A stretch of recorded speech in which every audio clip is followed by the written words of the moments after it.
This is Susanna Held with Neil Clements, Business Management 1100 class, presenting Chapter 10, Managing Teams. Why I chose managing teams. Working in a team hasn't always been a strong suit of mine until recently. I am 10 months in working for the Thomas County Chamber of Commerce. At the Chamber, we work as a team. There are 3 members to this team: the Executive Director, the Assistant Director, and the Office Manager, which is me. As a whole, we work with each other on each project and task at hand. I would even venture to say we complement each other with our strengths as well as our weaknesses. Here at the Chamber, there are more than one type of team. In addition to the administrative team, we have small committees such as special events, finance, building, membership, and leadership. The dynamics of these teams are not always the best, and I could use some guidance.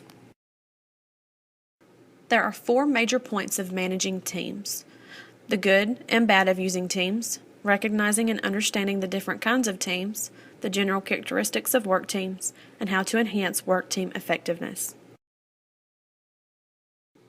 Work teams consist of a small number of people with complementary skills who hold themselves mutually accountable for pursuing a common purpose, achieving performance goals, and improving interdependent work processes.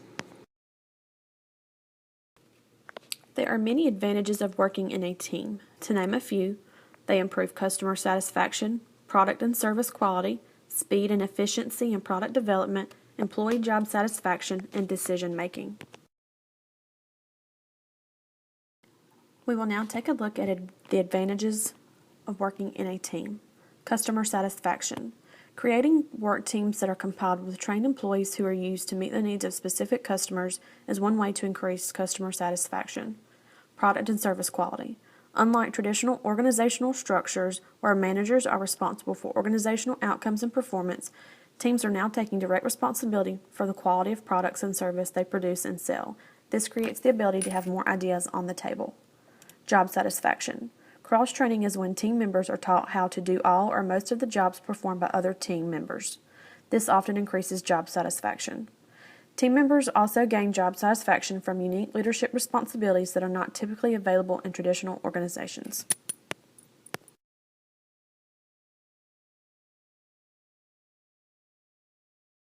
There are 3 disadvantages of teams. They are initially high turnover, social loafing, and problems associated with group decision making.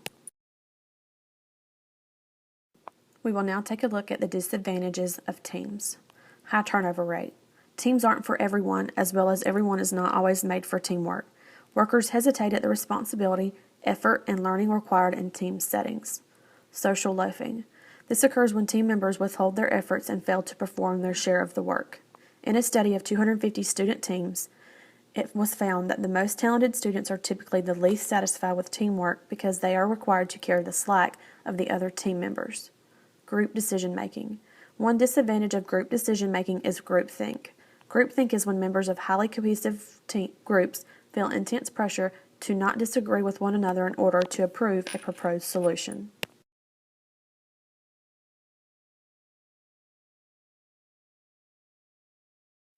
When to use and when not to use teams. You will use teams when there is a clear, engaging reason or purpose, the job can't be done unless people work together, rewards can be provided for teamwork and team performance, and there are ample amount of resources available. When not to use teams.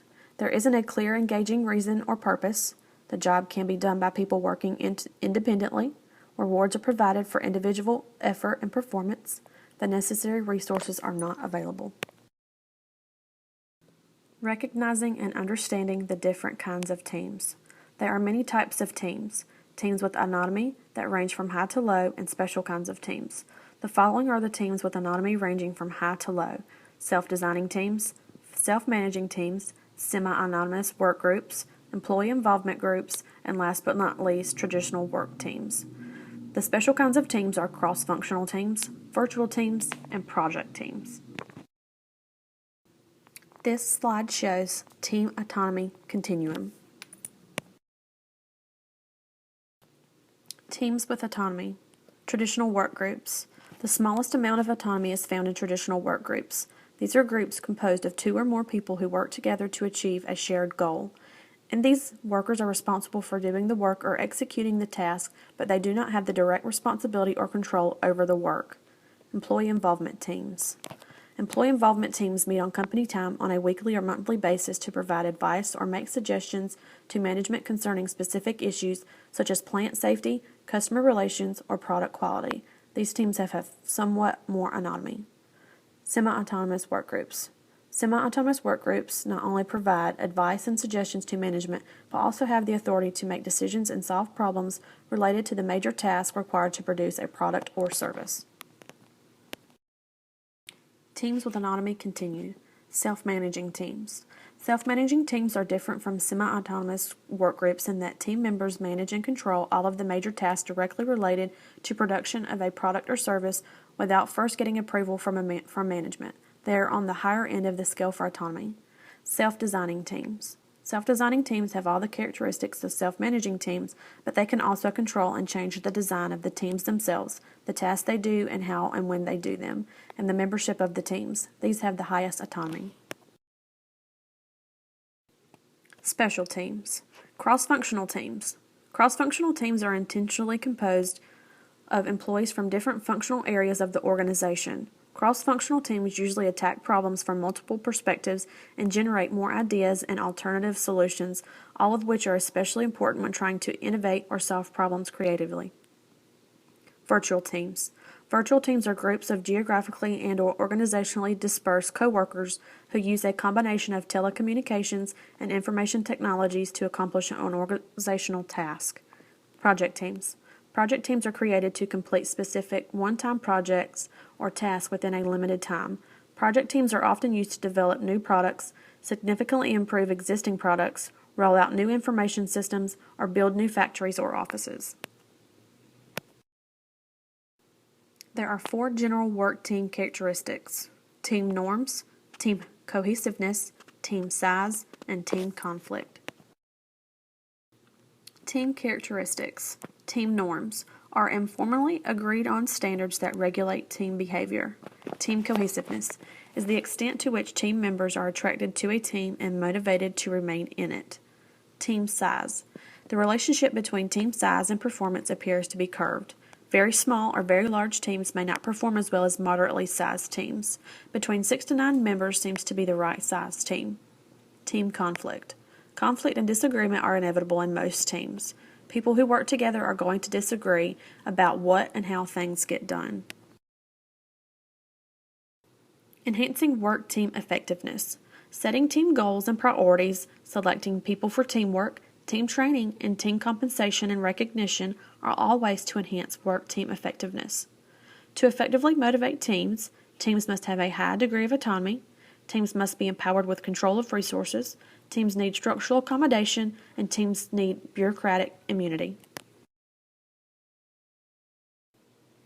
Setting team goals and priorities. In Chapter 5, we learned that having SMART goals is one of the most effective means for improving individual performance. Team goals lead to much higher team performance 93% of the time. Selecting people for teamwork. It's almost impossible to have an effective work team without carefully selecting people who are suited for teamwork or for working on a particular team. A focus on teamwork, team level, and team diversity can help companies choose the right team members. If you strongly prefer to work alone, you may not be well suited for teamwork. Using the team player inventory will help determine if a person is suited for teamwork. Team training. Once you have selected the right people for your teamwork, you need to train them. To be successful, teams need significant training, particularly in interpersonal skills, decision-making and problem-solving skills, conflict resolution skills, and technical training. Team compensation and recognition. Compensating teams correctly is very difficult. Compensation for team participation and accomplishments can come 3 ways: skill-based pay, gain sharing, and non-financial rewards. Skill-based pay is a compensation system that pays employees for learning additional skills or knowledge. Gain sharing is a compensation system in which companies share the financial value of performance gains, such as increased productivity, cost savings, or quality, with their workers. Non-financial rewards can range from vacations, t-shirts, plaques, and etc. This concludes my presentation on managing teams.